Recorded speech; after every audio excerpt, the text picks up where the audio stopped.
الحمد للہ رب العالمین والعاقبۃ للمتقین والصلاة والسلام علی سید المرسلین اما بعد فاعوذ باللہ من الشیطان الرجیم بسم اللہ الرحمن الرحیم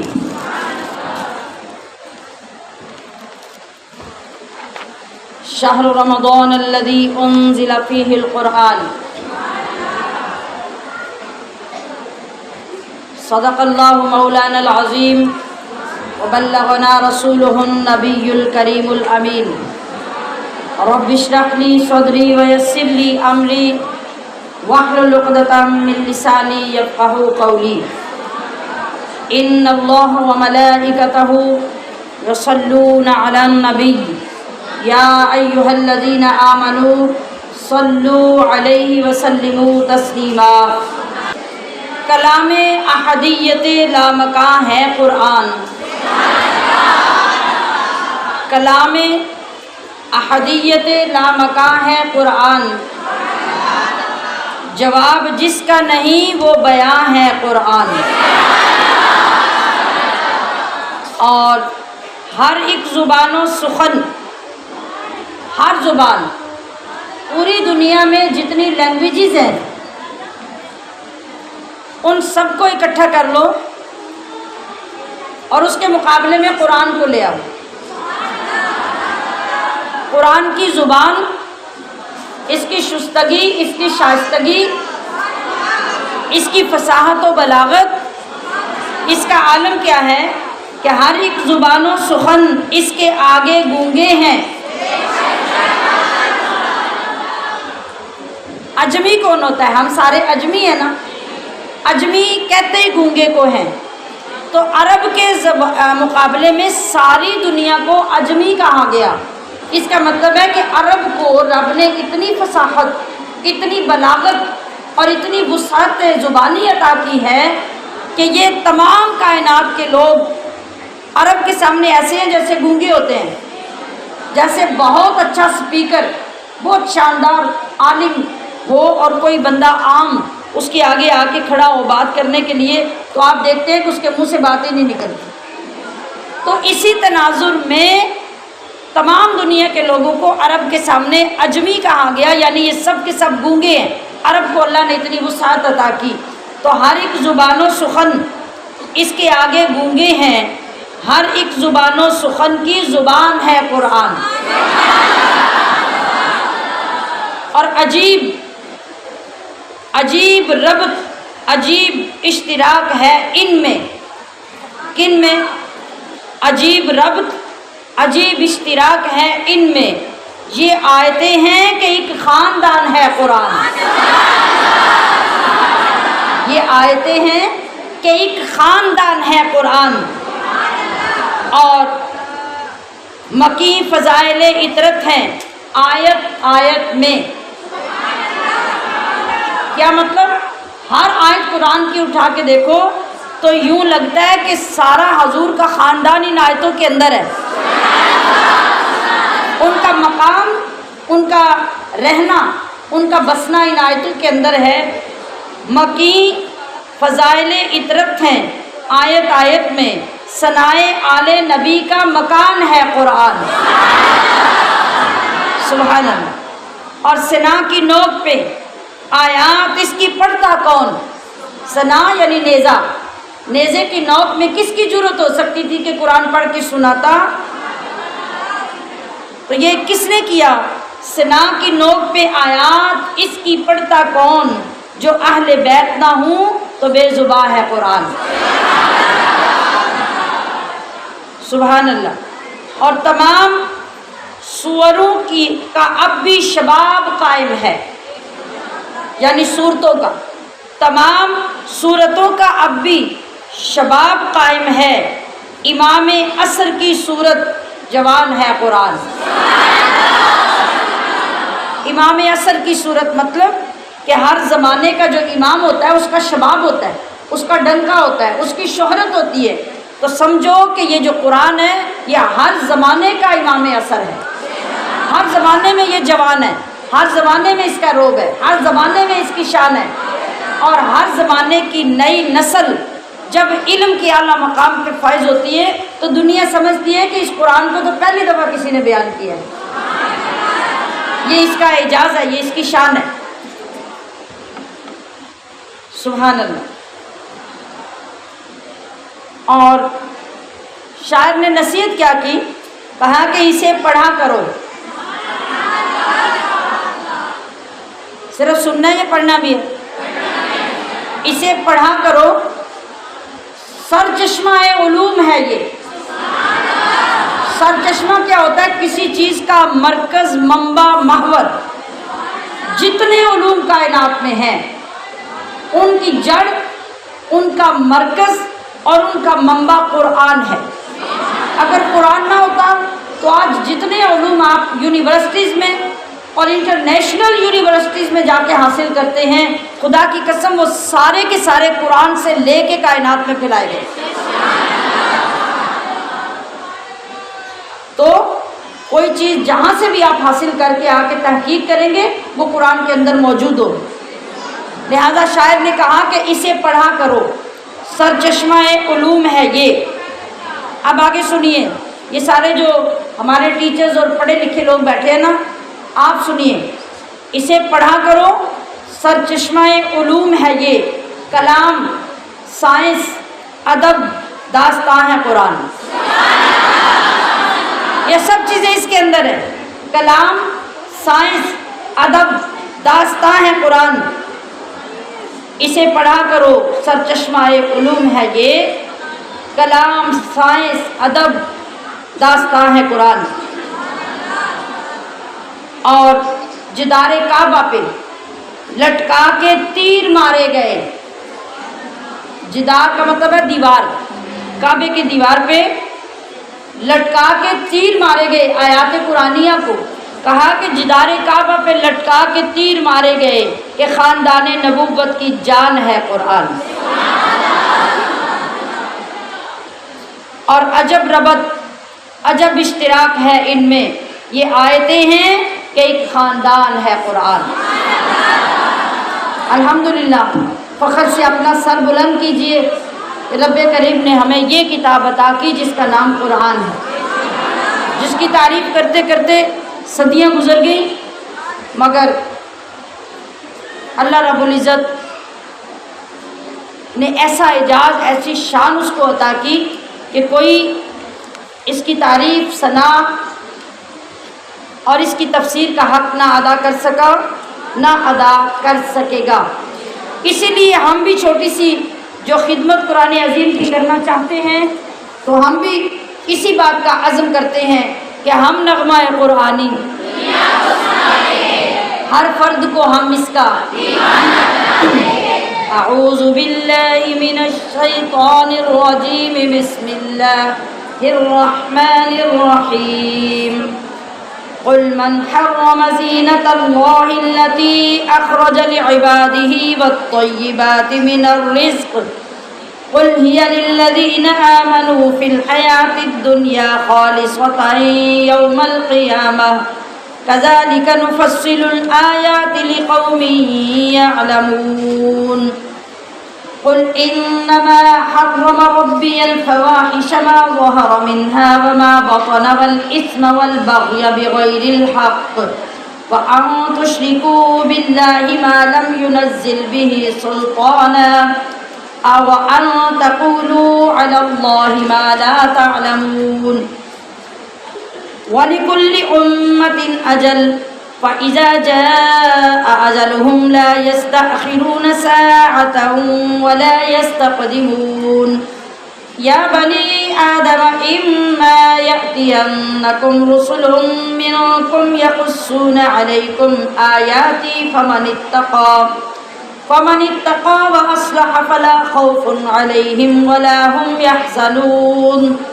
والذین کذبوا بآیاتنا واستکبروا عنها اولئک اصحاب النار هم فیها خالدون۔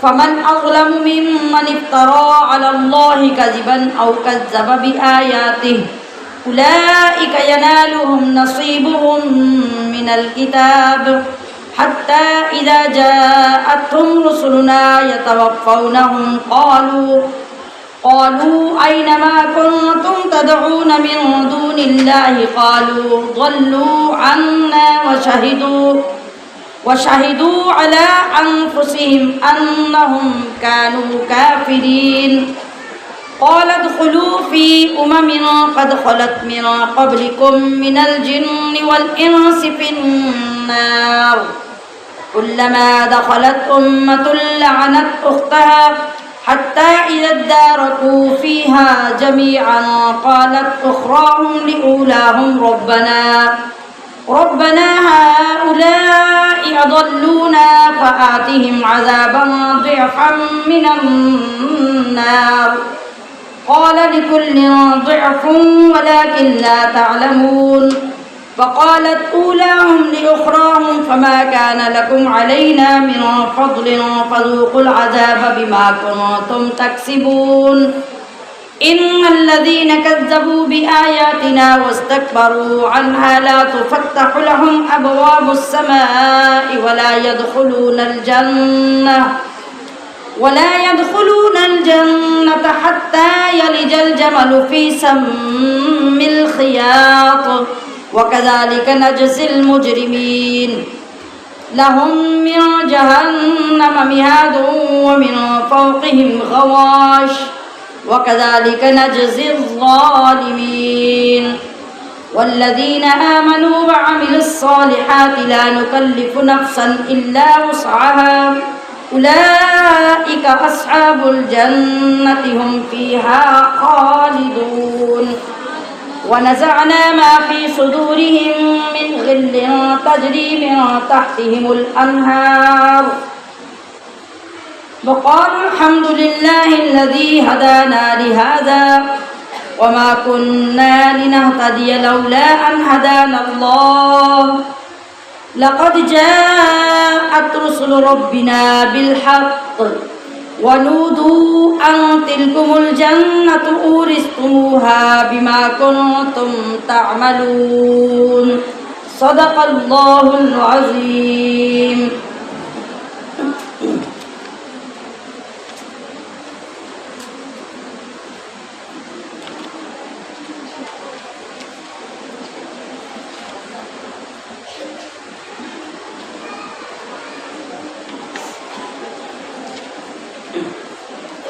جی آج ہم نے ربع آگے پورا کیا یعنی ثلاثہ، تو تاکہ اگلے جو 3 دن ہمارے پاس ہیں ہم اس میں اگلا پارا پھر ڈیوائڈ کر سکیں اور پھر اتنے ٹائم میں آرام سے تفصیل بیان کر سکیں، اس لیے میں نے رکوع پورا نہیں کیا، ثلاثے پہ مکمل کیا.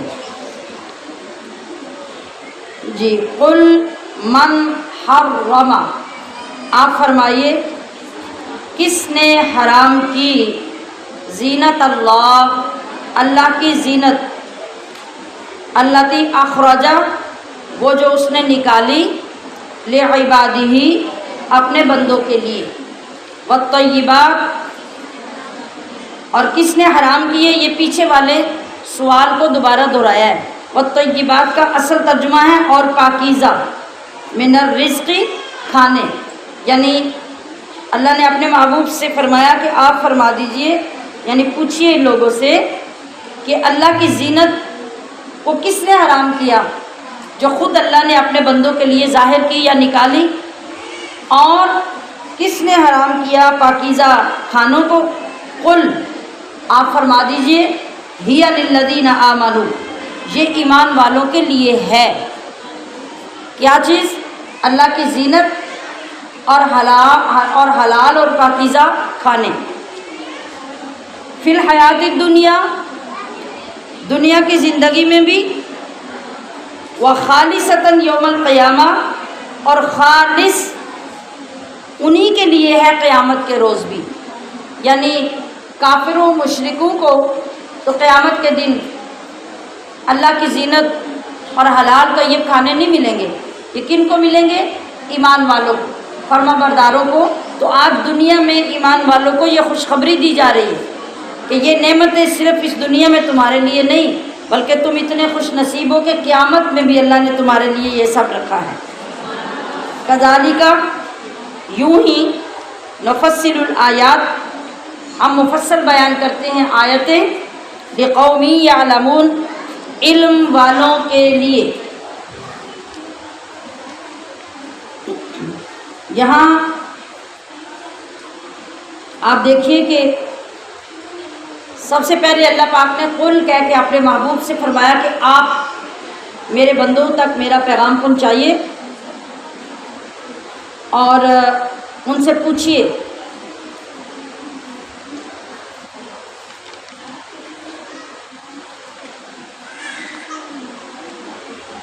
جی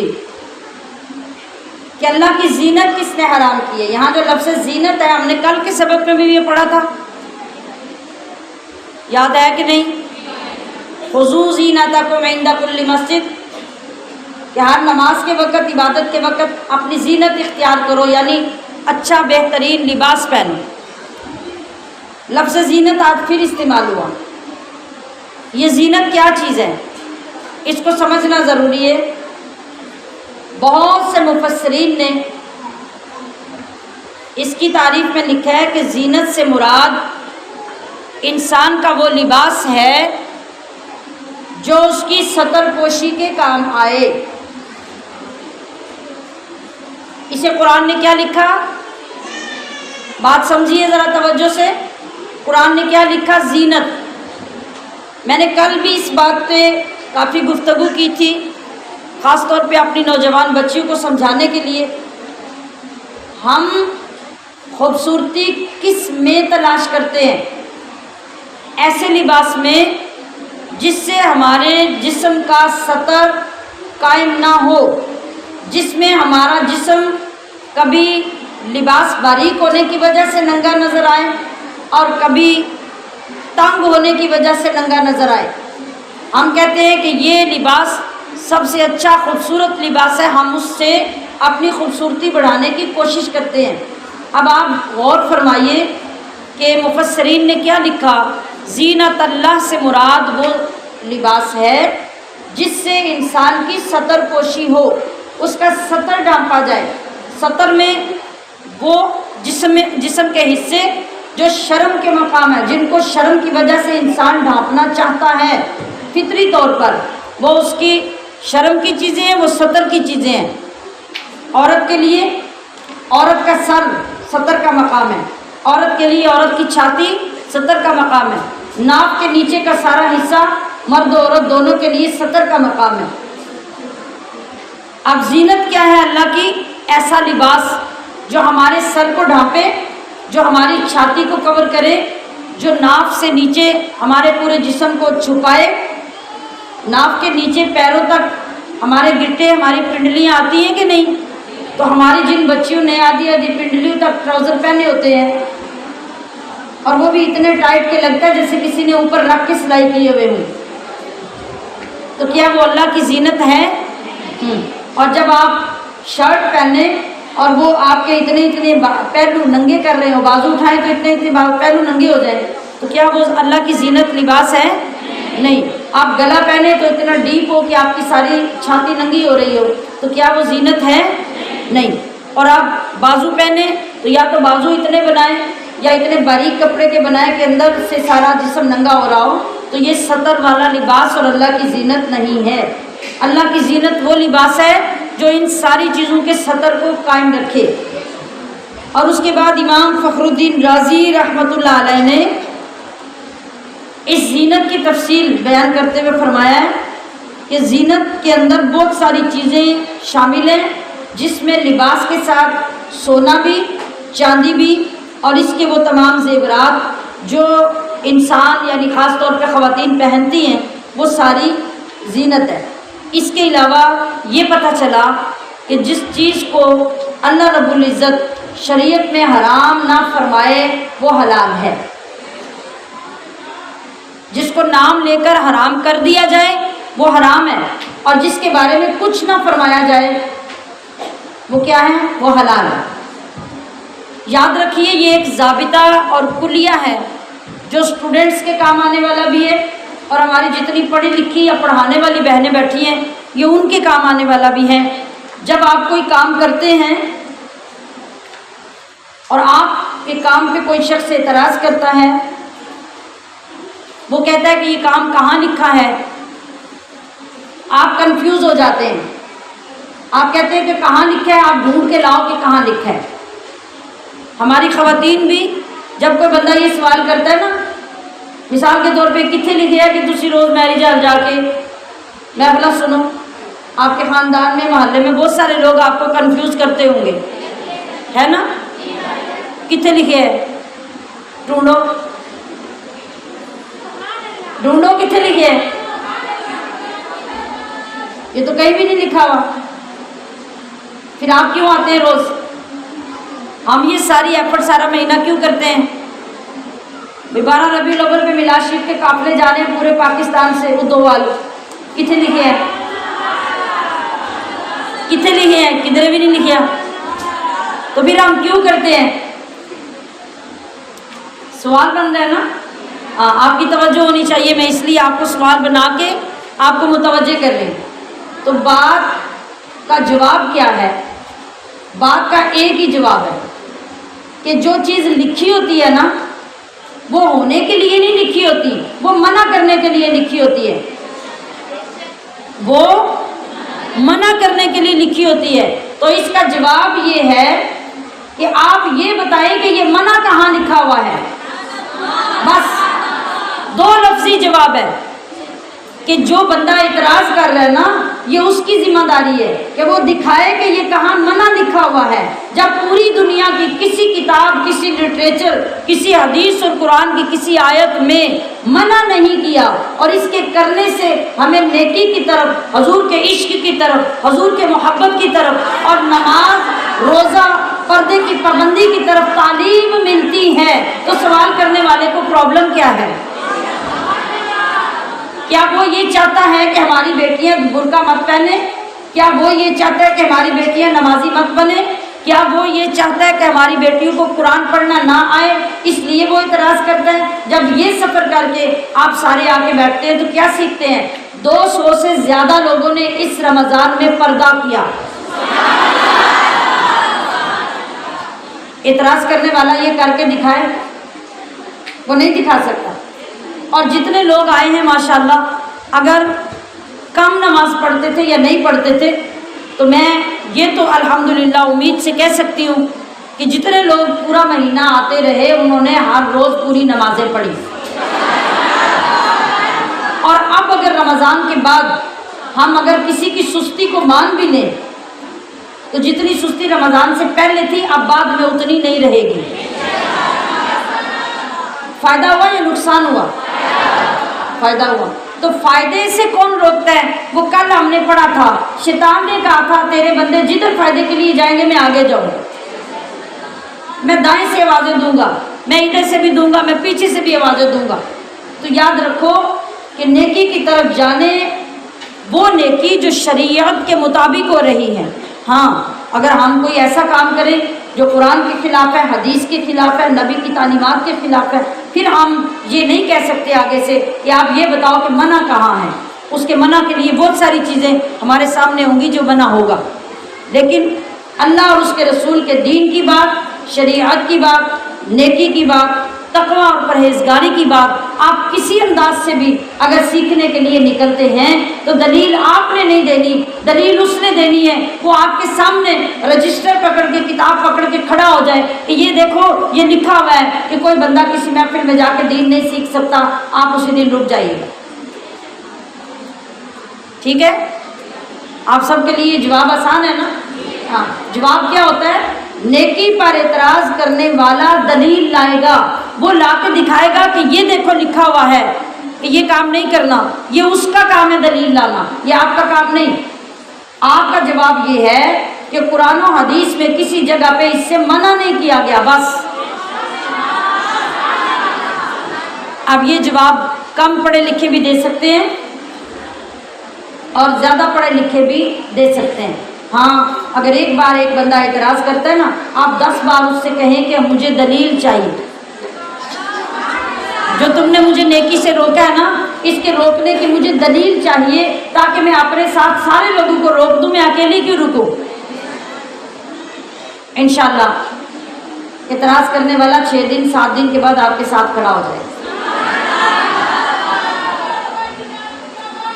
تو اسی آیت سے بھی یہ پتہ چلا کہ جن چیزوں کے حرام ہونے کا ذکر قرآن و حدیث میں نہیں آیا وہ چیزیں حلال ہیں، جن کا ذکر آیا اس کے بارے میں ہمیں علم ہونا چاہیے، کسی عالم دین سے پوچھنا چاہیے، کسی استاد سے پوچھنا چاہیے، یا خود پڑھ کے معلوم کرنا چاہیے کہ کون کون سی چیز اللہ نے ہمارے لیے حرام قرار دی۔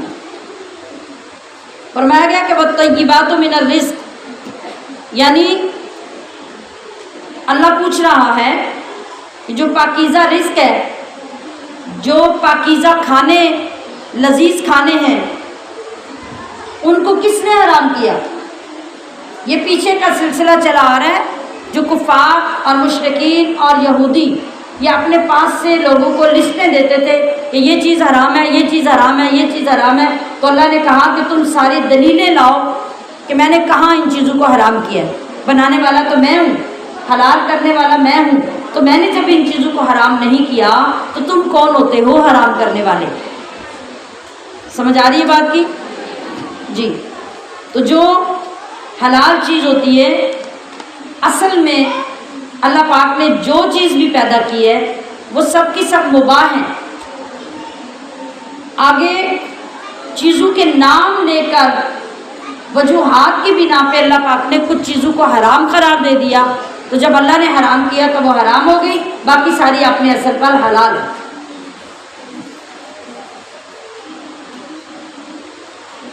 اور اس کے بعد اللہ نے فرمایا کہ ان لوگوں کو سمجھا دیجئے کہ اللہ نے حرام کیا کیا ہے، انہیں اس بات کا پتہ ہونا چاہیے۔ تو کیا حرام کیا اللہ نے؟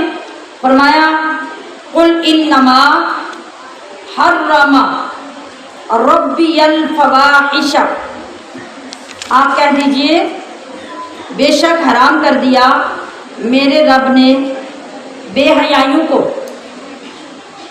اب آئے نا سیدھی راہ کی طرف اور سمجھے اللہ نے کس کو حرام کیا تو اسے حرام سمجھ کے رک جائیے۔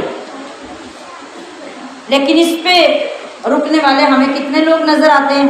وہ کوئی ڈھکی چھپی بات نہیں ہے۔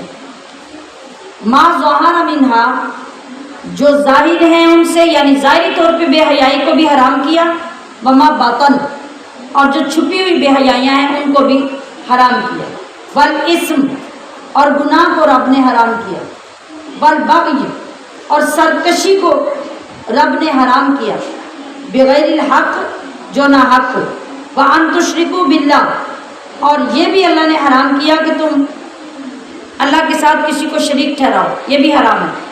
ما لم ینزل بھی، جس کے لیے نہیں اتاری اللہ نے سلطانہ،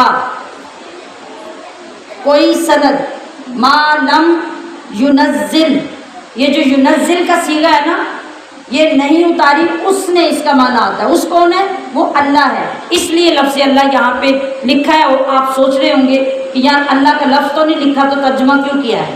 ما لم ینزل، جس کے لیے نہیں اتاری اس نے، اور اس کون ہے؟ اللہ، لہذا وضاحت کے لیے ہم نے یہاں پہ اللہ لکھ دیا۔ سلطانہ، کوئی سند یا دلیل، وان تقولوا، اور یہ بھی حرام ہے کہ تم کہو علی اللہ، اللہ پر، ما لا تعلمون، ایسی بات جو تمہیں معلوم نہیں۔ اور یہ باتیں کتنی ایسی جو بے شمار لوگ بغیر سوچے سمجھے اللہ کی حلال چیزوں کو حرام قرار دے دیتے ہیں۔ اب آپ کو سمجھ آئے کہ اس آیت میں ساری حرام چیزوں کی لسٹ آ گئی۔ دوبارہ سنیے، اللہ نے کون سی چیزیں حرام قرار دی؟ سب سے پہلے ہر بے حیائی کو اللہ نے حرام قرار دیا۔ دوسرے، ہر گناہ کو اللہ نے حرام قرار دیا۔ تیسرے، کسی کے ساتھ ناحق زیادتی کرنا یہ حرام ہے۔ چوتھے، ہر طرح کا کفر، ہر طرح کا شرک یہ اللہ نے حرام قرار دیا۔ پانچویں چیز، یہ چار چیزیں یہاں پہ بیان ہوئی۔ اور خاص طور پہ جو بے حیائی ہے اس میں ظاہر اور باطن کا ذکر کیا گیا۔ باقی چیزیں تو اپنے نام کے ساتھ ہیں. بے حیائی ظاہر اور باطن دونوں طرح کی حرام قرار دی گئی. حضرت عبداللہ بن مسعود رضی اللہ تعالی عنہ روایت کرتے ہیں نبی کریم صلی اللہ علیہ وسلم نے فرمایا اللہ سے زیادہ کوئی غیرت مند نہیں. ہماری غیرتوں کے بڑے بڑے معیار ہیں نا. ہر بندے کا ایک اپنا غیرت کا معیار ہے. ایک باپ اٹھتا ہے اور اپنی بیٹی کو قتل کر کے کہتا ہے میں نے غیرت کے نام پہ قتل کیا.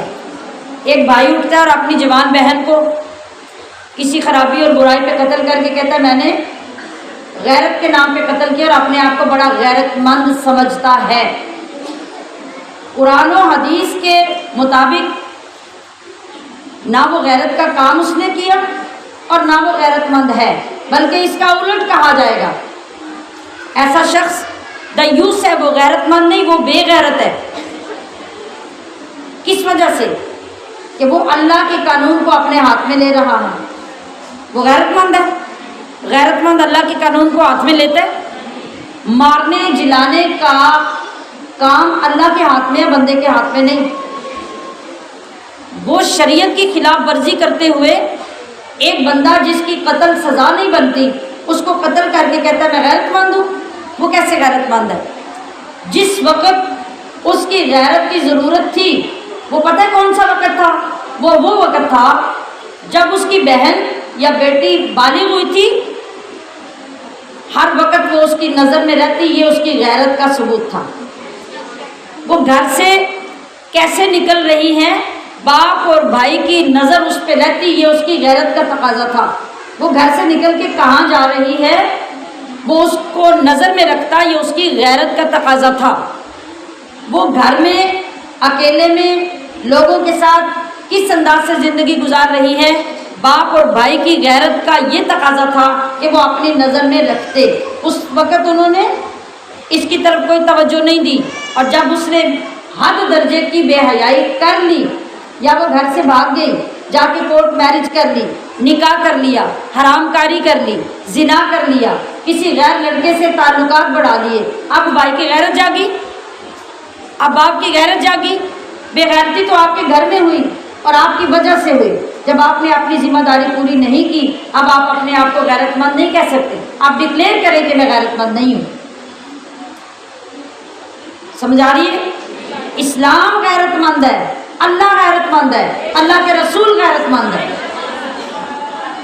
اور وہ کیسے غیرت مند ہے کہ انہوں نے بیٹی کے پیدا ہوتے ہی اس کی پرورش کا طریقہ سکھا دیا. بیٹے کے پیدا ہوتے ہی اور بالغ ہونے سے پہلے ہی ماں باپ کو طریقے بتا دیے کہ تمہارے بچے بالغ ہونے کے قریب جا رہے ہیں. کتنا غیرت مند ہے اسلام. 10 سال کی بیٹی ہو جائے اور بیٹا ہو جائے، اسلام کہتا ہے کہ اب باپ کے ساتھ بیٹا نہ سوئے، ماں کے ساتھ بیٹی نہ سوئے. کتنا غیرت مند ہے. 10 سال کے بچے کو سگی ماں باپ کے ساتھ بستر پہ سونے کی اجازت اسلام نہیں دیتا. اسے غیرت کہتے ہیں. تو غیرت کا تقاضا قرآن میں ہے، غیرت کا تقاضا حدیث میں ہے، غیرت کا تقاضا رسول اللہ کی زبان کا. تو میں آپ کو یہ عرض کرنا چاہ رہی تھی کہ اللہ نے ظاہری اور باطنی دونوں بے حیائیوں کا کیوں ذکر کیا. تو انہوں نے فرمایا کہ اللہ چونکہ بڑا غیور، بہت بڑا غیرت مند ہے، اس لیے اللہ نے ظاہری بے حیائی کو بھی حرام کر دیا اور باطنی بے حیائی کو بھی حرام کر دیا. باطنی بے حیائی کون سی ہے؟ آپ کے اندر کی برائی، آپ کے اکیلے میں جو آپ سے برائیاں اور بے حیائیاں ہوتی ہیں اور حرام کاری ہوتی ہے، وہ آپ کے باطن کی برائی ہے. اور اس کو بھی حرام کیوں قرار دیا؟ آپ کو یہ بتانے کے لیے کہ اس وقت بھی آپ کا رب آپ کے ساتھ، اس وقت بھی آپ کا رب آپ کے ساتھ ہے. لہذا آپ کو اس وقت بھی حرام کاری بے حیائی سے اجتناب کر کے حیا کا، ادب کا اور اللہ کے حکم کی تعمیل کا کام کرنا ہے. اللہ اکبر.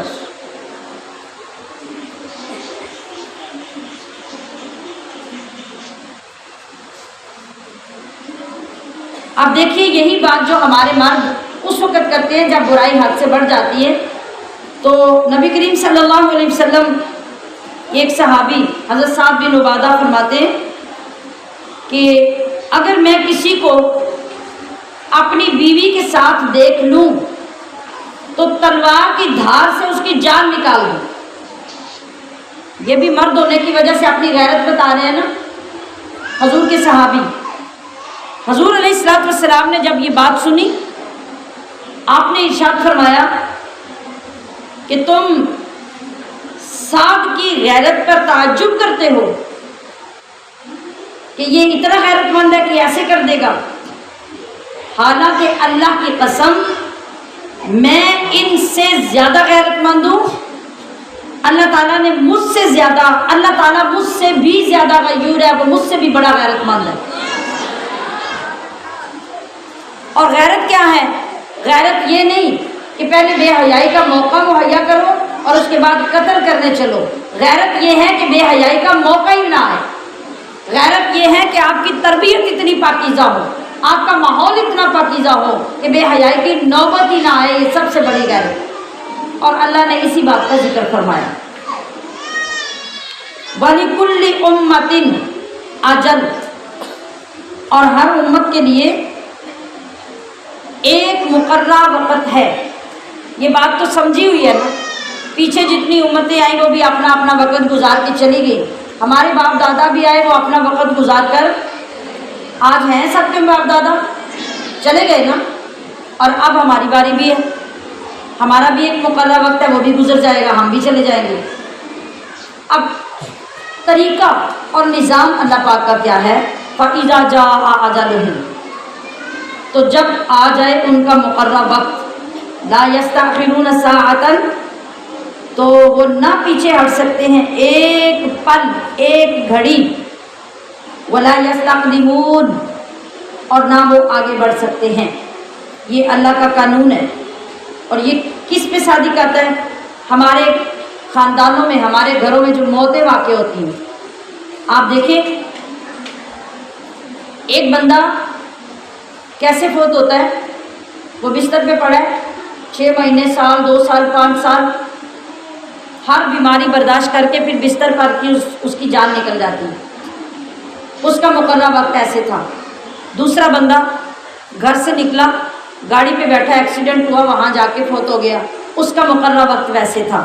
تیسرا بندہ گھر سے باہر نکل رہا ہے، ایک پیر دروازے میں اندر ہے، دوسرا پیر دروازے کے باہر، ایک دم سے چکر آتا ہے، نیچے گرتا ہے، آدھا گھر کے اندر آدھا گھر کے باہر جان نکل جاتی ہے. یہ اس کا مقررہ وقت. کوئی طاقت نہ اس کو پورا باہر نکال سکتی ہے، نہ پورا اندر کر سکتی ہے. یہ وقت مقررہ ہے اللہ کا. ایک شخص یہاں سے نیچے اترتا ہے، ایک پیر سیڑھی سے نیچے ہوتا ہے، ایک اوپر ہوتا ہے، یہی فرشتہ آ کے پکڑتا ہے اور یہی گر جاتا ہے. یہی اس کا وقت مقررہ ہے. کیا فرمایا اللہ نے؟ لا یستاخرون ساعۃ. ایسا نہیں ہو سکتا تھا کہ وہ ابھی پیچھے ہی تھا، قدم نیچے نہیں اتارا تھا تو پہلے ہی فرشتہ اس کو روک لیتا. نہیں ہو سکتا یہ. اور لا یستقدمون، ایسا نہیں ہو سکتا تھا کہ جو گاڑی پہ سوار ہو رہا تھا وہ پورا جا کے سیٹ پہ بیٹھ جاتا تو فرشتہ آتا. نہیں، اس کی جہاں اجل تھی وہ وہی آنے تھی. ایک بندہ گجرات میں رہ رہا ہے، بلا وجہ چھوٹی سی وجہ سے ایک دم سے پروگرام بناتا ہے کہ مجھے کراچی جانا ہے. سارے روکتے رہ جاتے ہیں، وہ ایک دم سے ٹکٹ کرواتا ہے، کراچی پہنچ جاتا ہے. جو ہی کراچی پہنچتا ہے فرشتہ جا کے اس کی جان نکال لیتا ہے. یہ اس کی اجل تھی. یہ اللہ کا نظام ہے. اور اس کے نظام سے ہٹ کر آپ ایک پل بھی آگے پیچھے اپنی مرضی کا نہیں کر سکتے. ایسا کیوں فرمایا گیا؟ ہمیں الرٹ کرنے کے لیے، ہمیں فکر دلانے کے لیے کہ لوگوں اس بات پہ بھروسہ مت کرو کہ میں شادیاں کر لوں، میرے بچے بڑے ہو جائیں تو میں ایسی نماز شروع کروں گی کہ پھر کبھی چھوڑوں گی نہیں. میں پہلے حج کر کے آؤں، گناہ بخشوا کے آ کے نماز شروع کروں گی، یا کعبے جا کے نماز پڑھنا شروع کروں گی اور اس کے بعد کبھی نہیں چھوڑوں گی. یہ بہت بڑا شیطان کا دھوکہ ہے. آپ کے لیے نماز کا حکم نہ کعبے جا کے شروع کرنے کا ہے، نہ شادیاں کرنے کے بعد ہے. اور نہ کسی اور شرط کے پورا ہونے کے بعد ہے۔ آپ کے اوپر نماز کا حکم اس دن سے ہے جس دن آپ کی عمر 10 سال ہوگی، اور اس سے زیادہ تاکید اس دن سے ہے جس دن آپ نے پہلا ناپاکی کا غسل کر لیا اور فارغ ہو گئے، بالغ ہو گئے، اس دن سے آپ کے اوپر کامل نماز فرض۔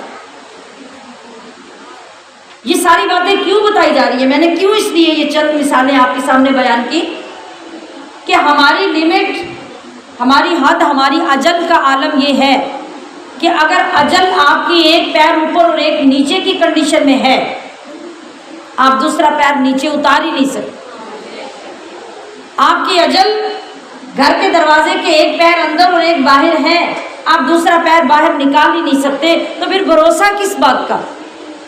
پھر ہم یہ کیسے کہہ سکتے ہیں کہ ہم یہ کر لیں، ہم وہ کر لیں، ہم اس کے بعد نماز شروع کریں گے تو نمازی بنیں گے؟ آپ سوچئے، ذرا غور کیجئے اور فیصلہ کیجئے، کتنا بڑا دھوکہ ہے جو ہمارا نفس اور شیطان ہمیں دے رہا ہے۔ جب ہمارے پاس مدت، اجل، لمٹ ہی نہیں ہے تو پھر ہم یہ کس طرح سے فیصلہ کر سکتے ہیں کہ ہم تب کریں گے یا تب کریں گے؟ آپ کی سمجھ میں بات آ رہی ہے؟ کوئی فکر بھی پیدا ہو رہی ہے؟ یہ کیوں فرمایا اللہ پاک نے؟ ہر وقت اپنے عمل کی فکر رکھیے، ہر وقت اپنے اچھے عمل کی فکر کیجئے اور برے عمل سے توبہ کرنے میں ایک لمحہ نہیں لگائیے، اس کی بالکل تاخیر مت کیجئے۔ اسی وجہ سے اللہ کے نبی صلی اللہ علیہ وسلم نے ارشاد فرمایا کہ 5 چیزوں سے پہلے غنیمت جانیے۔ پہلی کون سی چیز ہے؟ اپنے بڑھاپے سے پہلے اپنی جوانی کو غنیمت سمجھیے، اور یہ مت امید لگا کے بیٹھیے کہ میں بوڑھی ہو جاؤں گی تو میرے پاس بڑا وقت ہوگا، میں اس وقت عبادت کر لوں گی۔ دوسری بات، اپنی بیماری سے پہلے اپنی صحت کو غنیمت جانیے۔ بہترین عبادت صحت کے زمانے میں شروع کیجئے۔ اگر آپ کی بیماری آ گئی پھر پچھتاوے کے سوا آپ کے پاس کچھ نہیں ہوگا۔ آپ جب لوگوں کو زمین پہ سجدہ دیتے دیکھیں گے آپ حسرت کریں گے، کاش میں بھی زمین پہ سجدہ دے سکتی، مگر آپ کا بڑھاپا اب آپ کو کرسی پہ بیٹھ کے نماز پڑھنے پہ مجبور کر رہا ہے۔ تو آقا دو عالم علیہ السلام نے کیا فرمایا؟ غنیمت جانیے اس وقت کو جب آپ صحت مند ہیں، جب آپ جوان ہیں، جب آپ تندرست ہیں، اب آپ بہترین طریقے سے اپنے رب کی عبادت کیجیے۔ اور تیسری بات، اپنی محتاجی سے پہلے اپنی مالداری کو غنیمت جانیے۔ مال اور غریبی یہ دونوں ہمارے بس میں نہیں ہیں، یہ دونوں اللہ کی دین ہے۔ وہ چاہے تو ایک پل میں غریب ترین آدمی کو کروڑ پتی ارب پتی بنا دے، اور چاہے تو ایک پل میں ارب پتی کو دوسروں کے دروازے کا محتاج بنا دے، وہ پیسے کو ترسنے لگ جائے۔ تو اللہ کے نبی نے فرمایا کہ غریبی آنے سے پہلے مالداری کو غنیمت سمجھیے، اور اس مال میں سے دل کھول کر اپنے رب کی راہ میں خرچ کر لیجئے، دل کھول کے اپنے رب کی اطاعت میں خرچ کیجئے، اور اپنے لیے آخرت کا سرمایہ بنا لیجئے۔ یہ مت کہیے کہ پہلے میں شادیاں کر لوں، پہلے میں بچوں کے فرض ادا کر لوں، پہلے میرے بچے انجینئر بن جائیں، وہ ڈاکٹر بن جائیں، میری بیٹی کے ہاتھ پیلے ہو جائیں، جو مال بچے گا پھر میں اس میں دیکھوں گی کہ میں درس کو دے دوں، میں مسجد کو دے دوں، میں فلاں کر لوں، میں جب مرنے لگوں گی تو اپنی انگوٹھی اتار کے مسجد کو بھیج دوں گی۔ آپ کو کیا پتہ مرنے کے وقت تک آپ کے ہاتھ میں انگوٹھی رہے گی بھی کہ نہیں؟ اللہ نہ کرے، خدا نہ خواستہ آج رات میں ہمارے گھر میں چور آ جائیں، کانوں سے بالیاں کھینچ کے لے جائیں، گلے سے نیکلس کھینچ کے لے جائیں، آپ کی انگلی کاٹ کے انگوٹھی بھی لے جائیں، کیا دیں گے اللہ کو؟ غور کرنے والی باتیں ہیں۔ ہاں، تو اللہ نے یہی فرمایا کہ آپ ہر وقت اپنی موت کے ساتھ جڑے رہیں، ہر وقت اس کی فکر رکھیں، اور یہ آپ کی انٹینشن ہونی چاہیے اگلا لمحہ آنے سے پہلے تو میرے پاس کوئی امید اور گارنٹی نہیں، لہذا مجھے جتنا جلدی نیک عمل ہو سکتا ہے کر لینا چاہیے۔ کتنی باتیں سنی آپ نے؟ کتنی؟ مجھے لگتا ہے سب نے 3 نہیں سنی، کسی نے 2 سنی ہے یا کسی نے 1 سنی ہے۔ کس کس نے دین سنی ہے جی؟ اب چوتھی بات، اپنی مصروفیت سے پہلے اپنی فراغت کو غنیمت جانیے۔ فراغت میں کیا ہو سکتا ہے؟ فراغت میں آپ تسبیح پڑھ سکتے ہیں، استغفار پڑھ سکتے ہیں، آپ درود پاک پڑھ سکتے ہیں، قرآن کی تلاوت کر سکتے ہیں، قضا نماز پڑھ سکتے ہیں۔ اگر آپ کہیں کہ چلو میں ابھی بعد میں یہ کر لوں گی، بعد میں یہ کر لوں گی، اور آپ کو پتہ ہی نہیں ہوتا کہ اگلے بعد میں دروازہ کھلے گا اور آپ کے گھر میں 10 مہمان آ جائیں، آپ کی فرض نماز بھی رہ جاتی ہے۔ آپ کو اچانک کوئی ایمرجنسی ہو جائے، آپ فرض نماز سے بھی جاتے رہتے ہیں، تو پھر آپ کو کیا کرنا چاہیے؟ جو فرصت کا وقت ملا اس کو غنیمت جان کے فوراً سے جو نیک کام کرنا چاہتے ہیں وہ کر لیجیے۔ یہ غنیمت جاننے کا طریقہ ہے۔ میں نے کتنی باتیں بولی تھی؟ نہیں، کتنی باتیں سنانی تھی؟ 5۔ تو 5ویں بات جو رہ گئی ہے وہی ساری باتوں کا حاصل ہے کہ اپنی موت سے پہلے زندگی کو غنیمت سمجھیے۔ میں نے ابھی نقشہ آپ کے سامنے رکھا کہ موت کے لیے وقت معین تو ہے مگر ہمارے نالج میں نہیں ہے، ہماری اپروچ سے، ہماری رینج سے باہر ہے۔ ہمیں نہیں معلوم کہ وہ جو ہمارا وقت مقررہ ہے وہ کب ہے۔ وہ ابھی بھی ہو سکتا ہے، جسٹ میری بات کرنے کے دوران بھی آ سکتا ہے، وہ محفل ختم ہونے کے بعد بھی آ سکتا ہے، وہ گھر جانے سے پہلے اور گھر جانے کے بعد بھی آ سکتا ہے۔ جب اتنا دھڑکا لگا ہوا ہو تو کیا کیفیت ہونی چاہیے؟ وہ کیفیت تو کبھی ہمارے قریب سے بھی نہیں گزری۔ آقا علیہ الصلوۃ والسلام کی فرمائی ہوئی ان باتوں کو پلے باندھ دیجئے۔ دن میں ایک بار اگر ہم یاد کر لیا کریں نا ان 5 باتوں کو، سچی بات ہے کہ 15 دن کے اندر ہمارے حالات بدل جائیں، اور ان حالات کو بدلنا ہی ہمارا مقصود اور ہمارا مشن ہے۔ یا بنی آدم، اے بنی آدم، اما یاتینکم، اگر آئیں تمہارے پاس رسول منکم، تم میں سے، یقصون علیکم، جو بیان کرے تم پر، آیاتی، میری آیات، فمن اتقا، تو رسولوں سے میری آیتیں سننے کے بعد جو متقی ہو گیا، وَأَصْلَحَ، اور سنور گیا، تو کیا انعام ہے، کیا سرٹیفکیٹ ہے، اللہ کی طرف سے کیا پذیرائی ہے؟ اللہ فرما رہا ہے فَلَا خَوْفٌ عَلَيْهِمْ وَلَا هُمْ يَحْزَنُونَ، دنیا اور آخرت دونوں میں ان کے لیے کوئی خوف نہیں رہے گا اور دنیا اور آخرت کا کوئی غم انہیں نہیں رہے گا۔ اللہ دونوں جہانوں میں انہیں مطمئن فرما دے گا۔ اور اس کے اگینسٹ والذین کذبوا، جن لوگوں نے جھٹلایا، بھی آیاتنا، ہماری آیتوں کو، واستکبروا عنہا، اور ان سے تکبر کیا، اولئک اصحاب النار، یہ کون ہوں گے؟ یہ دوزخی لوگ ہیں، یہ آگ میں جانے والے ہیں، اور کوئی سال 2 سال 10 سال کی بات نہیں ہوگی، ہم فیہا خالدون، وہ ہمیشہ ہمیشہ ہمیشہ اس آگ میں رہنے کے لیے ہوئی۔ فمن اظلم، تو کون بڑا ظالم ہے، ممن افترا، اس سے جس نے باندھا، علی اللہ کذبا، اللہ پر جھوٹ، او کذب بآیاتہ، یا جھٹلایا اس کی آیتوں کو۔ یہ سوال کیا جا رہا ہے کہ اگر کسی کے ظالم ہونے کا اندازہ کرنا چاہو تو دیکھو جس نے اپنے بڑے بھائی یا بڑی بہن کا انکار کیا اور اس کے اوپر تہمت لگائی، وہ کتنا بڑا ظالم ہے کہ نہیں؟ اس نے رشتوں کے تقدس کو پامال کیا، اور اس سے آگے کسی نے ماں باپ کے اوپر تہمت لگا دی اور ان کو جھٹلا دیا، وہ کتنا بڑا ظالم ہے۔ اور اس سے آگے جس نے استاد یا مرشد کے اوپر تہمت لگائی اور ان کو جھٹلایا، وہ کتنا بڑا ظالم ہے۔ اور اس کے آگے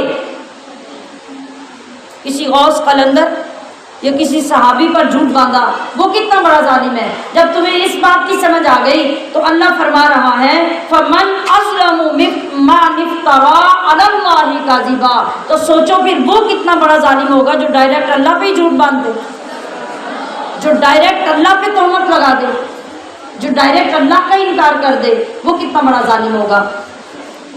یا پھر اس کی بھیجی ہوئی آیات کو جھٹلا دے، تو یہ کون ہے؟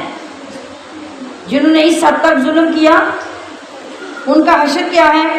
اولئک ینالہم، یہی لوگ ہیں جنہیں پہنچے گا نصیبہم، ان کے نصیب کا حصہ۔ اور ان کے نصیب کا حصہ کیا ہے؟ وہ کہ دنیا کی نعمتیں نہیں ہیں، بلکہ یقیناً ان کے نصیب کا حصہ جو کتاب میں لکھا ہوا ہے وہ وہی ہے جس کا ذکر پیچھے بھی ہو چکا کہ موت کے وقت انہیں پتہ چلے گا، قبر میں جا کے پتہ چلے گا، حشر میں معلوم ہوگا، حتی اذا جاءتہم، یہاں تک کہ جب آئیں گے ان کے پاس رسولنا، ہمارے بھیجے ہوئے جہاں لکھا ہو اس سے مراد کیا ہے؟ فرشتے، یتوفونہم، جو ان کی روح قبض کرنے، قالو، تو وہ روح قبض کرتے وقت جس کی روح قبض کرتے ہیں وہ اس کو جھڑکتے ہیں اپنے انداز میں، سخت قسم کی ڈانٹ پلا کر، تنزیہ اور غضبناک ہو کر یہ کہتے ہیں اینا، کہاں ہیں، ما کنتم، جن کو تم تھے، تدعون، پوجتے، من دون اللہ، اللہ کے سوا، یعنی اب ہمیں تو اللہ نے بھیجا تمہاری جان نکالنے، تو جو ہمارے خلاف تمہارے جھوٹے معبود تھے جن کو تم اللہ کا شریک ٹھہراتے تھے، اب ان کو بلاؤ کہ تمہاری موت سے تمہیں بچا لیں، تو آج تمہیں کوئی نہیں بچا سکتا۔ تو آگے سے وہ بندہ جو مایوس ہو چکا ہوتا ہے، اب اسے پتہ ہے کہ میری جان ہی نکلنی ہے، تو وہ کیا کہتے ہیں؟ قالو، وہ کہتے ہیں ضلوا عنا، ہم سے گم ہو گئے، وہ جن کو ہم پوجتے تھے، جن کو ہم خدا کے سوا خدا مانتے تھے، وہ سارے گم ہو گئے۔ وشاہدوا، اور وہ گواہی دیتے ہیں، علی انفسہم، اپنے ہی خلاف، انہم کانوا کافرین، کہ جب جان نکل رہی ہوتی ہے تو وہ مان لیتے ہیں کہ واقعی ہم کافر تھے، ہم ظالم تھے، ہم نے اللہ کی نافرمانی میں انتہا کر دی۔ قال ادخلوا، اللہ فرمائے گا کہ تم جاؤ، فی ان جماعتوں میں، قد خلت، جو گئیں، من قبلکم، تم سے قبل، من الجن، جنوں کی، والانس، اور انسانوں کی، فی النار، کہاں گئیں؟ آگ میں گئیں، یعنی دوزخ ان کا مقدر بنا۔ تو اب تم نے بھی وہی کام کیا جو تمہارے پچھلے کرتے تھے، تو وہ دوزخ میں گئے، تو اب تمہارا حال بھی یہ ہے کہ تم بھی اب دوزخ میں جاؤ۔ یہ انجام بتایا جا رہا ہے قرآن کریم میں ان لوگوں کا جو دنیا میں کسی ہدایت کی طرف نہیں آتے، اللہ کو اللہ نہیں مانتے، رسول کو رسول نہیں مانتے، قرآن کو قرآن نہیں مانتے، ان کا انجام اللہ کریم نے کتاب ہدا میں بتا دیا۔ کلما دخلت، جب بھی داخل ہوئی، امتن، کوئی جماعت، لعنت اختہا، تو لعنت بھیجتی ہے دوسری پر۔ یہ کیا منظر ہے؟ یہ منظر ہے کہ دنیا میں ہم جب ایک دوسرے سے ہدایت وصول نہیں کرتے اور باطل فرقے، بد مذہب فرقے اسلام کی طرف نہیں آتے اور ایک دوسرے کے پیچھے لگ کر اپنی دوستیوں اور اپنی یاریوں کے پیچھے برائی کی طرف قائم رہتے ہیں، تو قیامت میں کیا ہوتا ہے؟ یہ میں پہلے بھی مثال پیش کر چکی ہوں کہ جب برائی پہ لوگ جمع ہوتے ہیں نا تو ایک گینگ بنتا ہے، اور اس وقت سب کا بڑا آپس میں اتفاق ہوتا ہے، جتنا حرام کماتے ہیں وہ سارے بانٹتے ہیں، اتفاق سے جا کے بانٹ کے کھاتے ہیں، مگر جب ایک پکڑا جاتا ہے تو کیا ہوتا ہے؟ وہ ایک ایک کر کے سب کا پتہ بتا دیتا ہے۔ اب اسے پتہ ہے کہ جب میرا چھٹکارا نہیں تو باقی کیوں بچے؟ بالکل قیامت میں بعین ہی یہ منظر ہوگا، جس وقت اللہ فرمائے گا غضبناک ہو کر کہ تم نے دنیا میں میرے رسولوں کی نہیں مانی، میرے بندوں کی نہیں مانی، میرے قرآن کی نہیں مانی، اب یہ دوزخ تمہارا ٹھکانہ ہے، اب بلاؤ ان سب کو تمہیں آ کے یہاں سے بچائیں۔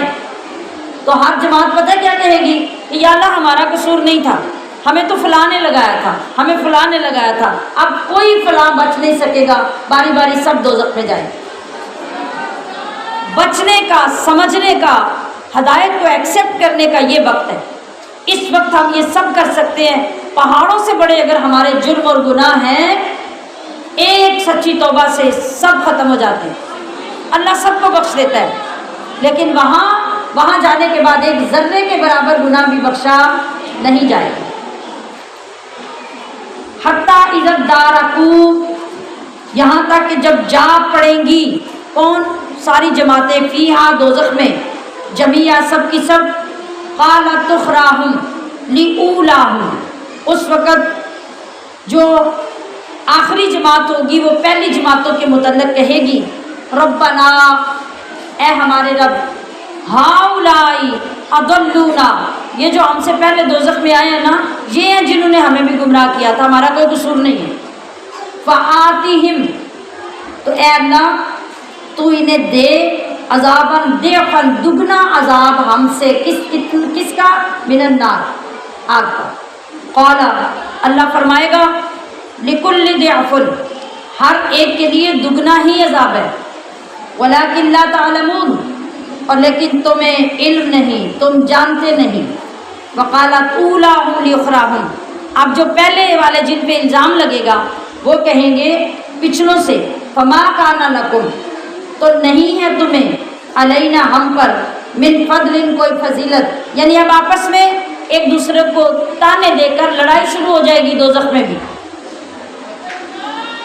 یعنی وہ کہیں گے کہ تم نے ہماری شکایت لگا کہ تمہیں کون سی فضیلت مل گئی۔ اللہ کا جواب تو آ گیا کہ ہر ایک کے لیے دگنا عذاب ہے، لہذا اب تم بھی وہی عذاب بھگتو، فذوقوا العذاب، تو تم چکھو عذاب، بما کنتم تکسبون، جو کچھ تم کماتے تھے، یعنی ایٹ لیسٹ کیا فیصلہ ہوا کہ جو جس نے کمایا ہوگا اس کا عذاب وہ بھگت لے، کوئی کسی پہ الزام لگا کے بری الذمہ نہیں ہو سکے گا۔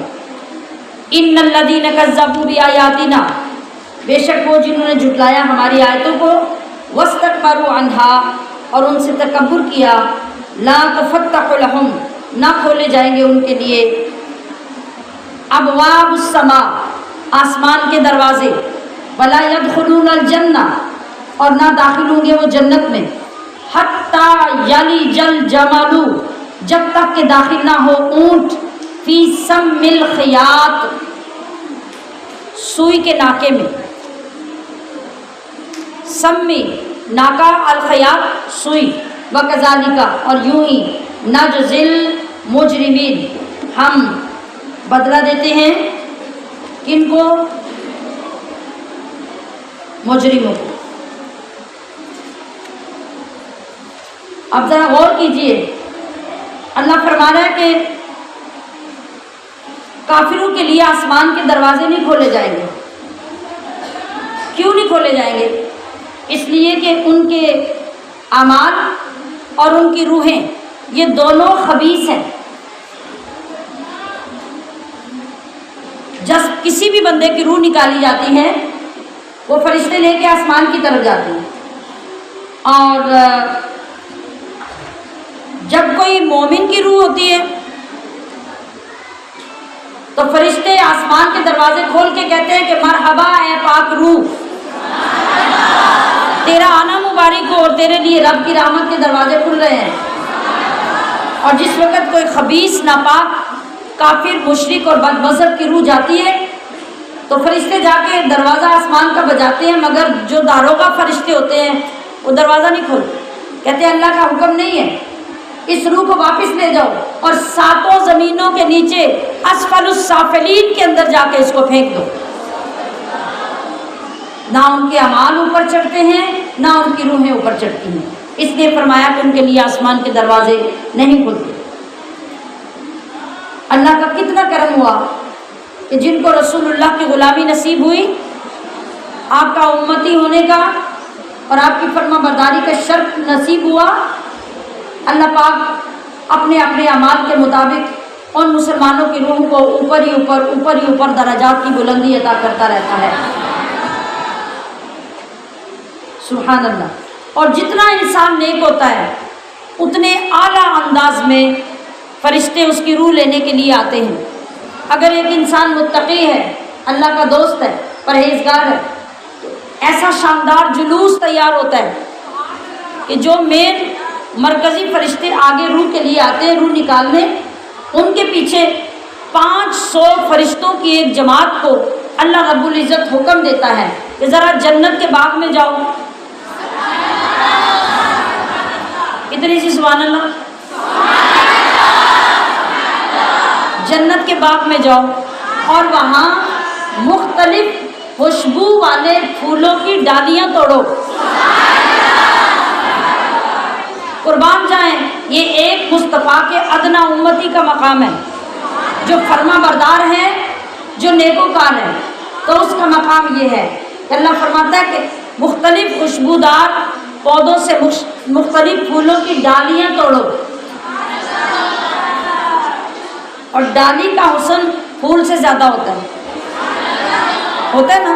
یہ آپ بھی انڈرسٹینڈ کرتے ہیں کہ آپ اسپیشلی کسی کو جب پیش کرتے ہیں تو کیا کرتے ہیں؟ اوپر سے یوں پکڑ کے مروڑ کے پھول نہیں دیتے، بلکہ تھوڑی سی ڈالی پیچھے سے رکھ کے توڑتے ہیں، اور وہ لہراتا ہوا جب کسی کو دیتے ہیں تو اس کا ایک اپنا حسن ہوتا ہے۔ اور اللہ جمیل و یحب الجمال، اللہ سے بڑا حسن کو پسند کرنے والا کون ہے؟ تو اللہ فرماتا ہے کہ ڈالیاں توڑو، اور ڈالیاں توڑ کے لہراتی ہوئی ساری خوشبو کو جمع کر کے ان فرشتوں کے پیچھے جاؤ، اور وہ جو میرے متقی بندے کی روح نکلنے لگی ہے، یہ ساری خوشبوئیں اس کے ارد گرد جا کے رکھ دو۔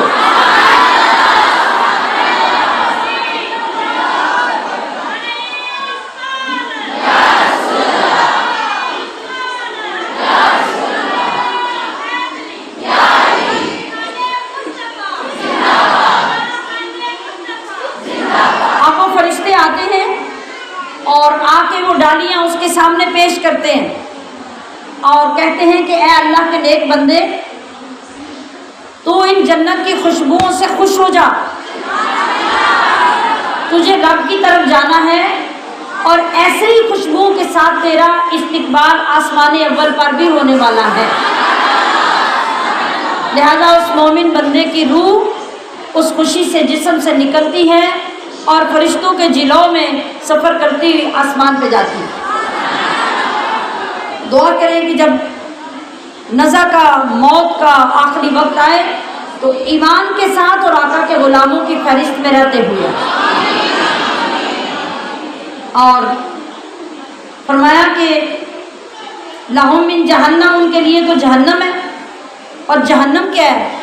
ان کا بچھونا، آگ کا بستر، وَمِن فَوْقِهِمْ غَوَاشٍ، اور ان کے اوپر بھی جو اوپر اوڑھنا ہوگا وہ بھی دوزخ کی آگ کا ہوگا۔ وَكَذَلِكَ نَجْزِي الظَّالِمِينَ، اور اسی طرح ہم ظالموں کو بدلہ دیتے ہیں۔